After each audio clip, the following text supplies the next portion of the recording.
Hello et bienvenue dans une nouvelle vidéo. Aujourd'hui, comme chaque lundi, on fait le Will I Buy It hebdomadaire.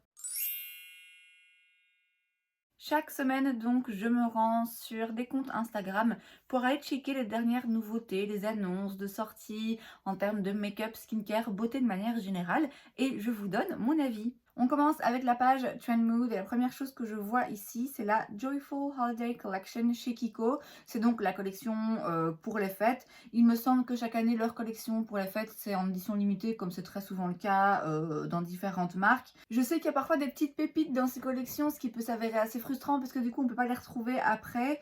Là, il y a de tout, hein. Pareil, il me semble, comme à chaque fois, il y a des produits pour le teint, des produits pour les yeux, des produits pour les lèvres. Bon, il n'y a rien là vraiment qui me saute aux yeux. Kiko, je peux pas dire que c'est une marque qui m'attire particulièrement. Après voilà, c'est une collection de fêtes, donc c'est des jolis packaging, c'est toujours un petit peu plus brillant que d'habitude, un petit peu plus intense, un petit peu plus fun, un petit peu plus fête en fait, tout simplement. Mais là où il n'y a rien particulièrement, moi, qui m'intéresse. On a ensuite une palette de fard à paupières dans la marque Nimia. C'est la marque de Nikki Tutorials ici donc sur YouTube qui est très connue, hein. Elle a commencé principalement avec des produits skincare il me semble et petit à petit elle a déjà rajouté un petit peu de make-up et là je pense que c'est la première palette de fard à paupières et le premier produit vraiment strictement make-up. C'est une jolie palette, c'est une chouette harmonie. La petite touche là d'orangé et de bleu parmi plein de neutres, c'est joli, c'est intéressant. Bon après, voilà, c'est quand même une palette principalement de neutres avec donc une petite touche de couleur. Il y a 15 teintes, je vois pas le prix, je sais pas trop dans quelle tranche de prix elle se situe, la marque. J'ai jamais vraiment fait attention, je vous avoue. Donc voilà, si vous êtes fan de Nikki Tutorials, je pense que cette palette vous plaira. Et si a priori vous aimez les mêmes types de formulations qu'elle, il y a de fortes chances que ce soit quelque chose qui vous plaise et qui vous convienne.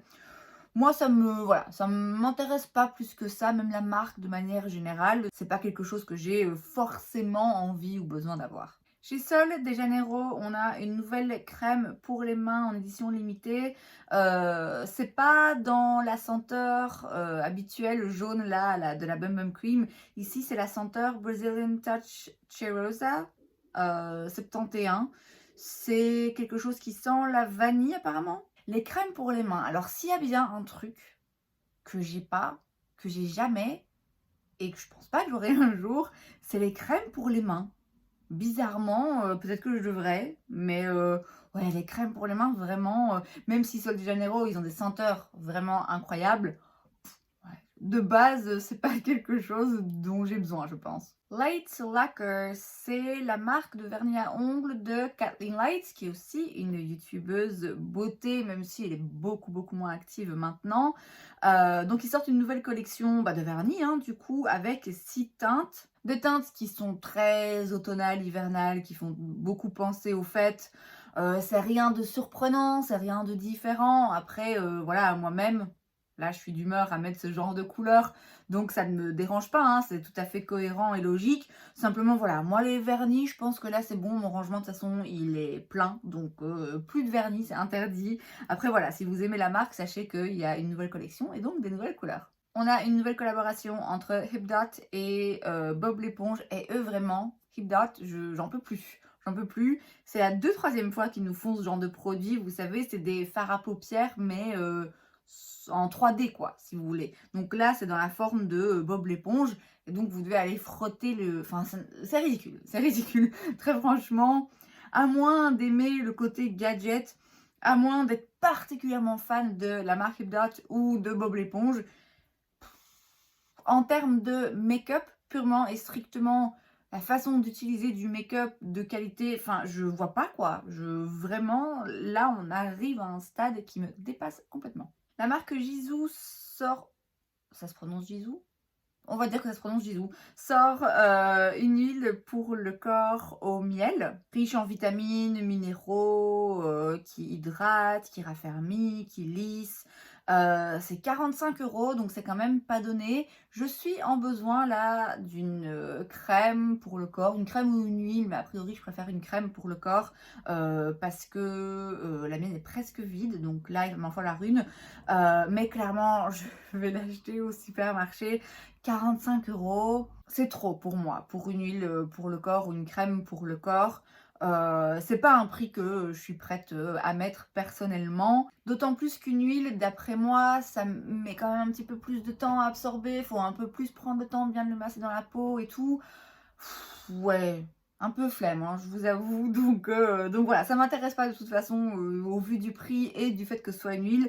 Mais voilà, ouais, 45 €, c'est quand même un peu chéros. On a, toujours une collection des fêtes, mais cette fois-ci chez Lisa Eldridge, qui il me semble que c'est une make-up artiste, mais je peux me tromper. On a donc des produits pour les lèvres, des crayons à 27 $, des rouges à lèvres à 36 $, des pinceaux entre 45 et 50 $ et des petites palettes de fard à paupières qui ont l'air très sympas avec des petites harmonies, chouettes. Et il y a dans chaque palette 6 fards et chaque palette coûte 68 $. 68 $ pour 6 fards quand même, c'est cher, c'est vraiment très cher. Je veux dire pour 68 $, allez, on va dire 70 $, vous avez 15 fards Natasha Denona. Alors, je connais pas cette marque, Lisa Eldridge, peut-être bien que les fards sont tout aussi incroyables, même peut-être mieux que ceux de Natasha Denona, j'en sais rien. Après, c'est toujours subjectif, hein. Mais quand même, 68 $ pour une petite palette à 6 fards, moi, je trouve ça trop, personnellement. Mais voilà, faut avouer qu'elles sont jolies, aussi bien en termes de packaging que d'harmonie de couleurs. Si vous aimez la marque et que vous aimez le côté pratique d'une petite palette à 6 fards, voilà, ça peut être intéressant, mais il y a moyen de trouver vachement moins cher quand même, hein. Chez Colourpop, quand même, il fallait au moins un lancement Colourpop, il va y en avoir un deuxième bientôt d'ailleurs. On a une collaboration avec Marial. Je sais pas du tout. Je sais pas du tout si c'est une personne, si c'est je sais pas du tout ce que c'est. Donc pardonnez mon ignorance, du coup on va se focaliser principalement sur le make-up en tant que tel. Comme à chaque fois, enfin comme souvent en tout cas dans les collections Colourpop, il y a un petit peu de tout, la star étant bien souvent quand même la palette de fard à paupières. Palette de fard à paupières qui, il y a un phare à l'intérieur qui est joli, qui a l'air duochrome, bleu mauve comme ça, très beau. Sinon, l'harmonie de couleurs, ouais, moi ça me parle pas trop et puis je sais pas, ça fait un peu vieillot, je sais pas comment le dire, je pense que c'est le côté rose très flash qui là me parle pas trop. Donc voilà, de toute façon Colourpop, à chaque fois, je répète la même chose. Ils ont, d'après ce que j'entends, des très bons produits, mais ils en lancent tellement que tout finit un peu par se ressembler. L'avantage, c'est que peu importe vos goûts, peu importe l'harmonie de couleurs que vous recherchez, vous trouverez. Chez Colourpop, vous trouverez. Moi, en l'occurrence, c'est pas du tout cette harmonie de couleurs que je recherche, donc ça m'intéressera pas. On a un nouveau pinceau chez It Cosmetics, c'est leur pinceau Love is the Foundation, qui est donc un pinceau qui ressort chaque année avec un packaging différent en édition limitée. Et il me semble que les bénéfices sont reversés pour le cancer du sein, quelque chose comme ça. Je sais plus trop, je vous avoue, je sais pas trop. Mais du coup, j'ai l'impression que c'est pas plus tôt qu'ils le sortent d'habitude.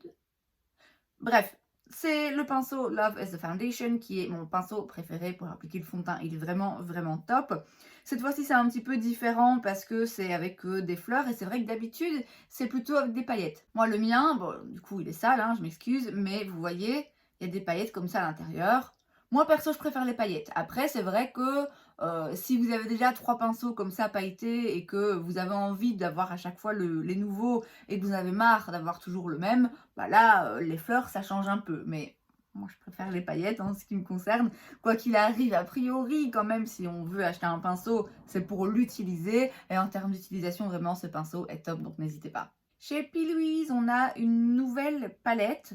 Alors, si je vois bien, c'est une palette, mais avec une double ouverture. Et donc, dans chaque partie, vous avez 18 fards, ce qui fait 36 en tout. Bon, en gros, c'est une palette arc-en-ciel, hein, puisque vous avez un rang de jaune, orange et rouge, puis des roses, puis des mauves, puis des bleus, puis des verts un petit peu plus fluo lime. Il y a un petit peu de tout. C'est pas quelque chose, moi, qui va m'intéresser, parce que voilà, des palettes arc-en-ciel de ce genre, j'en ai déjà, j'ai sans doute pas absolument précisément toutes ces couleurs, mais en l'occurrence j'en ai pas besoin non plus. Je sais pas du tout ce que ça vaut, bah, d'une part en termes de prix, et je sais pas non plus la qualité. J'ai jamais testé aucun produit de la marque d'ailleurs, même pas leur base de fard à paupières. Donc je sais pas du tout si c'est intéressant ou pas en termes de rapport qualité-prix. Bon après clairement l'avantage c'est que vous avez de quoi faire hein, dans une palette et que le packaging, le côté comme ça où vous avez une double ouverture, voilà, pourquoi pas, mais c'est pas pour moi là. Chez Colourpop, on y revient comme promis, on a une nouvelle sortie, c'est The After Party Collection. Alors, apparemment, c'est une collection qui est faite pour aller avec... ils ont sorti des produits, des genres de teintures pour les cheveux, mais je crois pas permanentes, je sais pas trop.